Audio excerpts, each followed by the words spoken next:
¿Cuál fue el resultado de la Revolución iraní de 1979? La Revolución iraní de 1979 fue un evento sísmico en la historia moderna de Medio Oriente. No solo derrocó a una de las monarquías más antiguas del mundo, sino que también transformó profundamente la estructura política, social y religiosa de Irán. Su impacto trascendió fronteras, inspirando movimientos islámicos en todo el mundo y alterando el equilibrio de poder en la región. En este extenso recorrido, exploraremos qué llevó al pueblo iraní a rebelarse, cómo se desarrolló la revolución, quiénes fueron sus actores clave y, sobre todo, cuáles fueron sus consecuencias más importantes a nivel nacional e internacional.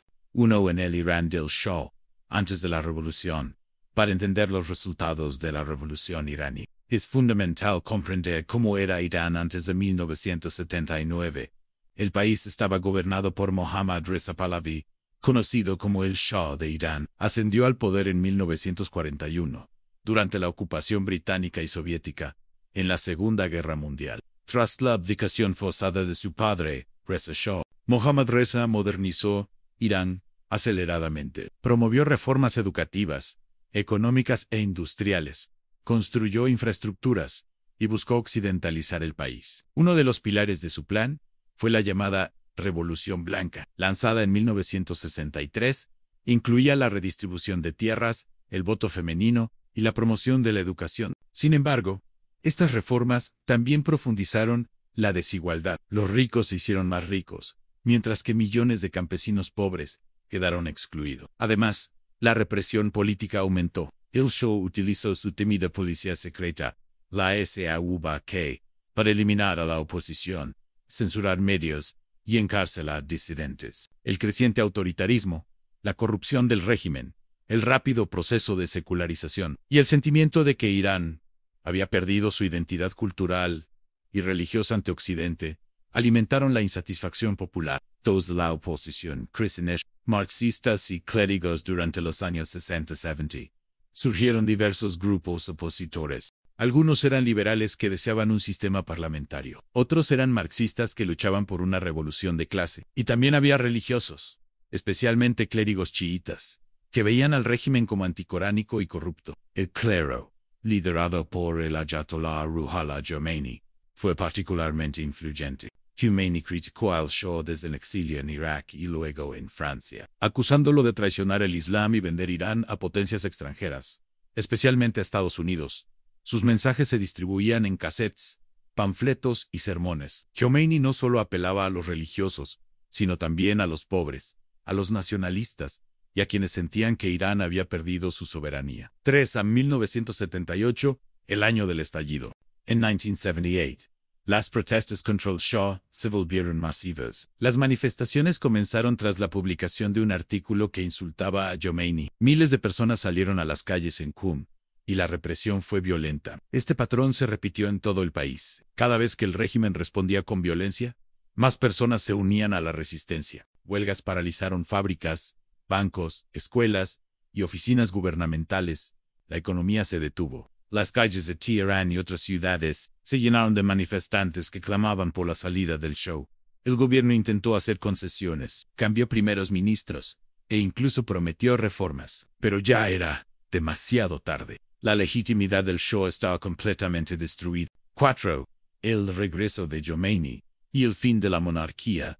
El 16 de enero de 1979, el Shah abandonó Irán, oficialmente por razones médicas, pero en realidad huyó ante el colapso del régimen. El 1 de febrero, Khomeini regresó del exilio, recibido por millones de personas en las calles. El 1 de febrero, la monarquía colapsó oficialmente. El ejército declaró su neutralidad y los revolucionarios tomaron el control del país. Después de 2.5 años de monarquía, Irán se convertía en una república. 5. Con el nacimiento de la República Islámica tras el derrocamiento del Shah, Khomeini se convirtió en el líder supremo de facto del país. En abril de 1979, se realizó un referéndum, en el que más del 98% votó por el establecimiento de una república islámica. Se redactó una nueva constitución, aprobada en otro referéndum en diciembre de ese mismo año. La nueva república islámica se basaba en el principio de Velayat-i Faqih, u gobierno del jurista islámico. Esto otorgaba amplios poderes al líder supremo, un clérigo chiita. A diferencia de otras repúblicas, el sistema iraní combinaba elementos democráticos, como elecciones para el presidente y el parlamento, con una estructura teocrática en la que el líder religioso tenía la última palabra. 6. En consecuencias políticas. Uno de los resultados más visibles fue la transformación del sistema político. El poder se desplazó completamente de la monarquía secular hacia un régimen islámico. El Shah fue reemplazado por el líder supremo, figura que aún hoy encabeza el país. Se establecieron órganos como el Consejo de Guardianes, encargado de vetar leyes que no fueran compatibles con el Islam, y el Consejo de Expertos, responsable de elegir y supervisar al líder supremo. Los partidos laicos, liberales o marxistas fueron perseguidos. Muchos de sus miembros fueron arrestados, ejecutados o forzados al exilio. La nueva república no permitió competencia política real fuera de los parámetros del Islam chiita. 7. En consecuencias sociales y culturales. La revolución también alteró profundamente la vida cotidiana. El nuevo régimen impuso una islamización profunda de la sociedad. Entre los cambios más notorios están el uso obligatorio del hijab para las mujeres, la segregación de género en escuelas y universidades, transporte y espacios públicos, la censura en medios, música, cine y literatura, la prohibición de bebidas alcohólicas y otros comportamientos considerados occidentales o inmorales. También se modificó el sistema judicial, reemplazando muchas leyes civiles por normas basadas en la Sharía o ley islámica. Sin embargo, también hubo logros sociales, como un aumento considerable en la alfabetización, en el acceso a la educación y avances en salud pública. 8. En consecuencias religiosas.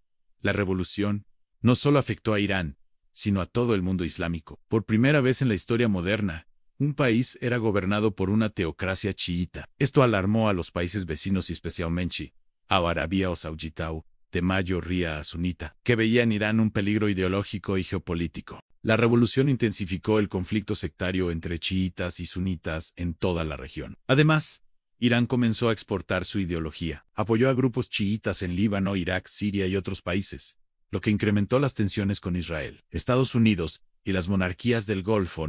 9. En consecuencias económicas. En un principio, la revolución desestabilizó completamente la economía. Hubo fuga de capitales, colapso de la industria petrolera y sanciones internacionales. El nuevo gobierno nacionalizó bancos, industrias clave y el petróleo. Se establecieron subsidios y programas sociales para los pobres, pero también aumentó la corrupción. La guerra con Irak entre 1980 y 1988 devastó aún más la economía. La reconstrucción fue lenta, y las sanciones de Wuhan y Europa afectaron el desarrollo económico durante décadas. A pesar de las restricciones, Irán logró construir una economía relativamente diversificada. El país invirtió en ciencia, energía nuclear, educación e industria militar. 10. En consecuencias internacionales. La revolución transformó las relaciones exteriores de Irán. Uno de los eventos más emblemáticos fue la crisis de los rehenes en 1979, cuando estudiantes islamistas tomaron la embajada de Estados Unidos y retuvieron a 52 diplomáticos por 444 días. Este acto rompió las relaciones entre ambos países, y desde entonces, la tensión entre Irán y Estados Unidos se ha mantenido constante. Irán también se convirtió en un enemigo declarado de Israel, al que no reconoce como Estado legítimo. Ha financiado y apoyado a grupos como Hezbollah en Líbano y Hamas en Palestina. Durante la guerra con Irak, Irán enfrentó el apoyo occidental a Saddam Hussein. Esto solidificó el sentimiento antiestadounidense del régimen. En las décadas siguientes, Irán ha sido objeto de múltiples sanciones por su programa nuclear, por su apoyo a grupos armados y por supuestas violaciones a los derechos humanos. 11. En resultados duraderos hoy, más de 40 años después de la revolución iraní. Sus resultados aún se sienten profundamente. Irán sigue siendo una república islámica, gobernada por el clero. Ha logrado avances científicos, médicos y tecnológicos, a pesar de sanciones. Tiene una población joven, educada y cada vez más crítica del régimen. Ha sobrevivido guerras, bloqueos, crisis internas y protestas masivas. En varias ocasiones, como en 2009, y en protestas recientes, los iraníes han salido a las calles reclamando más libertad y democracia. Sin embargo, el régimen ha respondido con represión. 2. En conclusión, ¿qué dejó la revolución? La revolución iraní de 1979 no fue un evento aislado. Fue un parteaguas en la historia del mundo musulmán, del Medio Oriente y de la política internacional. Transformó una monarquía prooccidental en una teocracia islamista. Alteró el equilibrio regional, desafió el orden mundial liderado por Estados Unidos y cambió la forma en que millones de personas ven la política, la religión y la soberanía. Para muchos iraníes, fue una liberación del colonialismo y de la tiranía. Para otros, fue el inicio de una nueva forma de represión. Pero lo cierto es que cambió para siempre el destino de Irán y el del mundo.